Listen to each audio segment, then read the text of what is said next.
Şəhid düşən canlara salam olsun, igidlərə, mərdlərə salam olsun. Vətən deyiblər kimi gedənlərə, qaziyə, şəhidlərə salam olsun.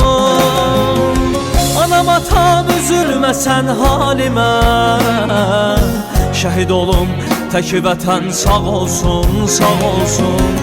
Anam atam üzülməsən halimə, şəhid olum tək vətən sağ olsun, sağ olsun. Uca olsun vətənimin bayrağı, uca olsun. Qarabağa şəhiddən salam olsun. Şəhid olum tək vətən sağ olsun, sağ olsun. Uca olsun vətənimin bayrağı, uca olsun. Qarabağa